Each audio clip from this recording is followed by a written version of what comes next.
एकत्रितपणे अनेक वर्ष काम केलेलं आहे. पक्षशिस्त कशी असावी, पक्षशिस्त म्हणजे काय हे गजाभाऊंना पण सगळं चांगलं माहिती आहे.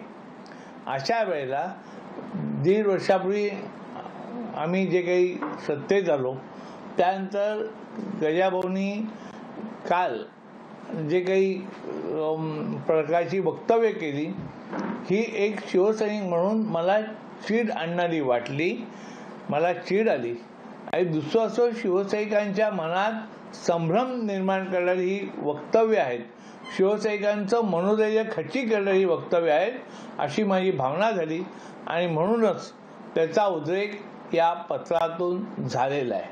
हे पत्र दिल्यानंतर काही प्रतिक्रिया मुख्यमंत्र्यांच्या किंवा नाही, आज होती सगळ्या घडामोडी. म्हणजे ही कुठली आपसातली स्पर्धा नव्हे. माझी आणि गजाभाऊंची एकमेकांना पदावरून खाली घेतल्यासाठी वगैरे ही स्पर्धा नाही आहे. ही स्पर्धा पक्षात चांगलं वातावरण राहावं यासाठीच सगळ्यांनी प्रयत्न करण्यासाठीची ही स्पर्धा आहे. पक्ष पुढे जावा, आपल्या वक्तव्याने आपल्या कृतीने पक्षाची कोणत्याही प्रकारे हानी होणार नाही याची काळजी प्रत्येकाने घेतली पाहिजे.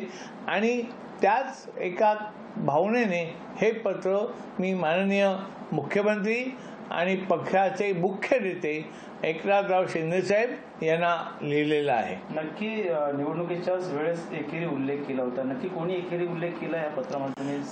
मला असं वाटतं की ते सगळ्यांना माहिती आहे. आपण कुटुंबाला या वादात ओढू नये असं मला वाटतं. आणि हा विषय आता आजच संपूर्णपणे निकाली निघेल. मी जे सांगितलं ते महत्त्वाचं आहे. माझी आणि गजाभाऊ कीर्तिकांची कोणत्याही प्रकारची स्पर्धा नाही, पण जे चुकीचं आहे ते चुकीचंच आहे हे मी सांगणं माझं शिवसैनिक म्हणून काम आहे. शिवसैनिकांच्या मनात संभ्रम निर्माण होऊ नये, त्यांच्या भावनांना मी वाट करून दिली.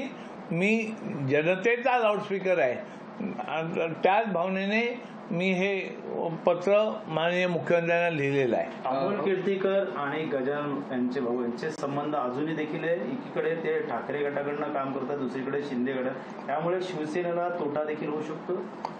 म्हणजे असा ते म्हणजे पिता पुत्रांमध्ये काही मिठाचा खडा पडावा, घरामध्ये भांडणं व्हावीत असं कोणीही इच्छा व्यक्त करणार नाही.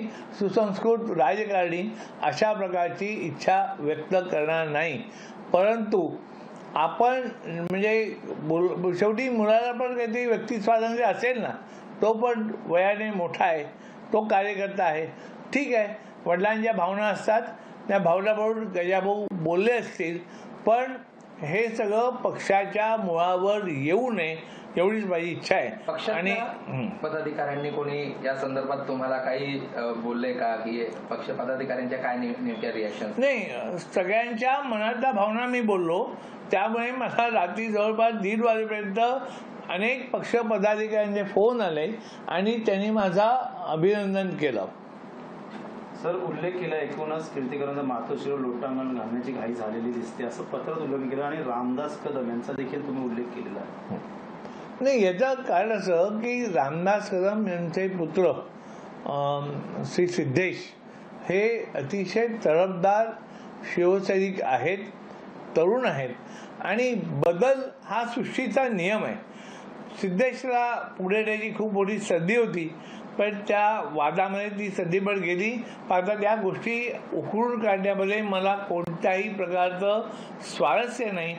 आमचा पक्ष, आमची शिवसेना नीटपणे चालावी एवढीच माझी इच्छा आहे. आणि याच्यापुढे शिवसेनेत कोणीही पक्षाला बाधा येईल अशा प्रकारची वक्तव्य करणार नाही याची मला खात्री आहे. कीर्तिकरने मातोश्रीवर लोटांगण घालण्याची घाई झालेली दिसते असं देखील पत्रात उल्लेख नाही. झालं ते, आता झालं तो उद्रेक होता मनाचा, संपला ना. हो. कारवाई कशा प्रकारची करणं गरजेचं आहे, पुढे देखील शिस्त सर्वांना पाळता येईल आणि ते पक्ष नेते ठरवतील. ते ठरवण्याचा अधिकार माझ्या हातात तरी आहे. पक्ष नेतृत्वापर्यंत गाऱ्हाणं नेणं, आपलं मत मांडणं हे माझं काम आहे. निर्णय पक्ष नेतृत्व गेले त्याबद्दल. आणि मी एक गोष्ट स्पष्ट केली ना की 2 नेत्यांमधली दोन शिवसैनिकांमधली स्पर्धा अजिबात नाही आहे. शिस्तबद्ध एकमेकांचे पाय ओढण्याच्या यामध्ये कोणताही संबंध नाही आहे. मुख्यमंत्री आज दखल घेतील अपेक्षा? हा, नक्कीच नक्कीच घेतील ना. हो. आपण पाहिलं की शिशिर शिंदे यांची पत्रकार परिषद होती आणि पत्रकार परिषदेमध्ये शिशिर शिंदे यांनी आपली भूमिका स्पष्ट केली. त्यांनी मुख्यमंत्र्यांना एकनाथ शिंदेंना पत्र लिहिलं होतं आणि गजानन कीर्तीकर यांच्यावर पक्षशिस्तभंगाची कारवाई करा अशी मागणी केली होती आणि त्यानंतर त्यांनी आज पत्रकार परिषदेत घेऊन आपली भूमिका जी आहे ती स्पष्ट केलेली आहे.